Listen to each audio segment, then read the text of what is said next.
For the past year, the COVID-19 pandemic has been highlighting racial disparities, at first in the spread of infections and more recently in access to vaccinations. The vaccination gap is most apparent for the state's Latinx population in gateway cities, but also here in Boston.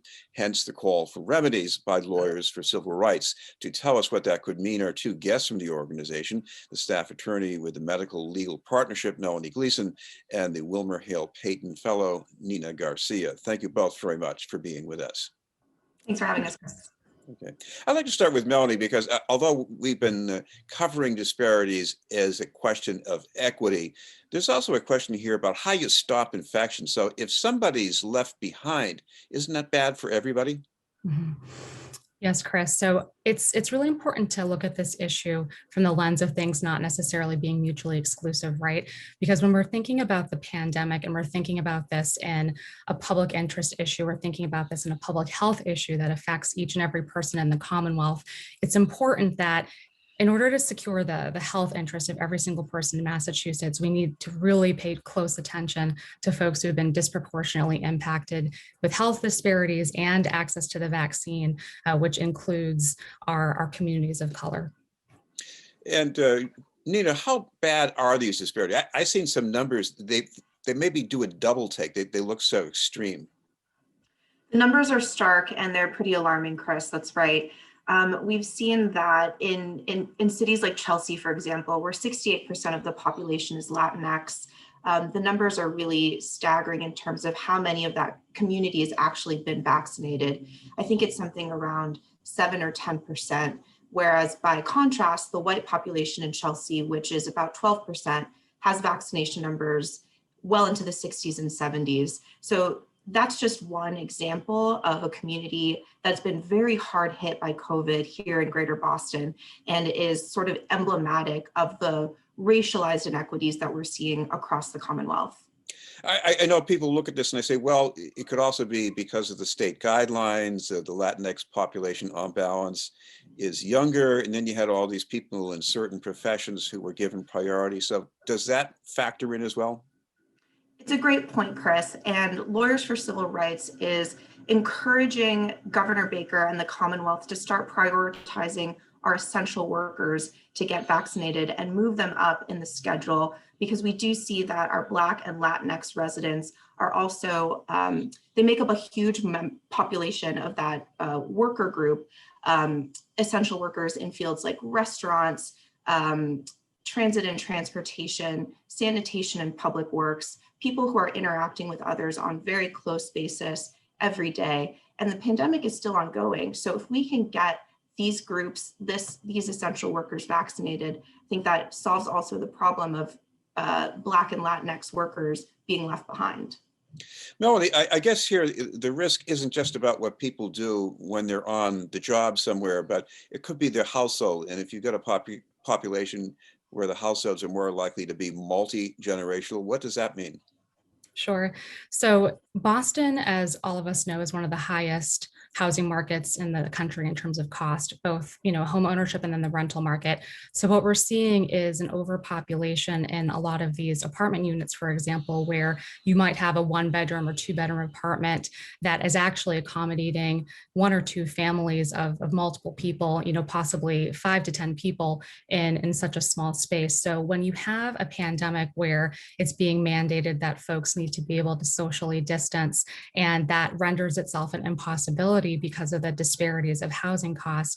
In addition to what Nina was saying, there's a lot of intersectionality here where we have health inequities and we also have housing disparities. So with each of these inequities in terms of these systemic issues, you're just layering on one issue on top of one another in terms of the vulnerability of not only contracting COVID, but as we're seeing in the state's botched vaccination efforts, the inability to be able to easily obtain a vaccine.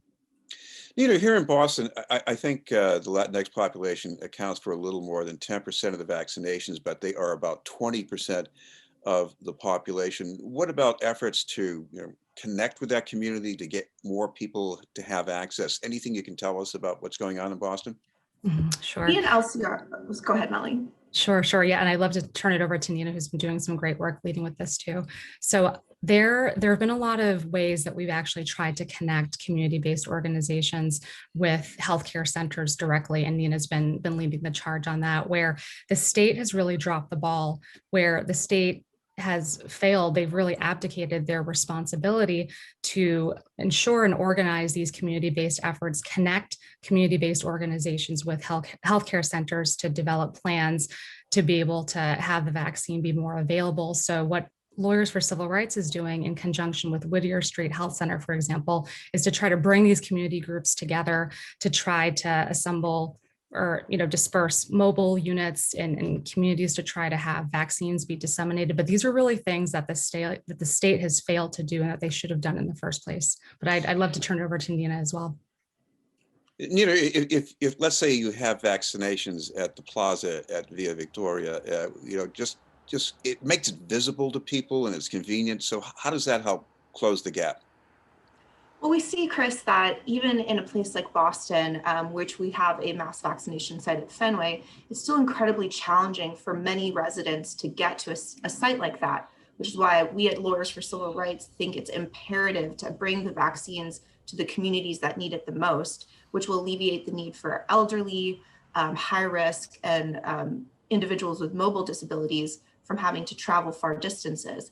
And so by setting up a community-focused vaccination site at the Plaza Betances at Via Victoria here in the South End, we're not only ensuring that high-risk residents of that area don't need to travel out of their way to get the vaccine, but we're also bridging some of the cultural and linguistic gap. And that has been sort of the cause of some of the vaccine hesitancy that we've seen in some of the Black and Latinx communities. And so Whittier Street provides multilingual healthcare services as part of its mobile vaccination plan. So we will have vaccination providers who are able to speak Spanish, Portuguese, and other languages in order to bridge that cultural gap. And you're also working with a housing management organization too, Inquilinos Boricuas en Acción. Does that feed into this as well?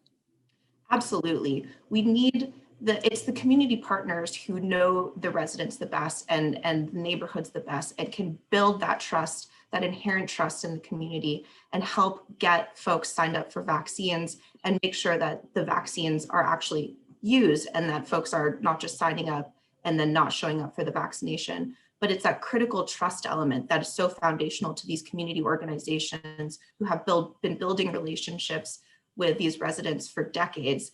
That is going to be, I think, the real key to a widespread and successful vaccination program.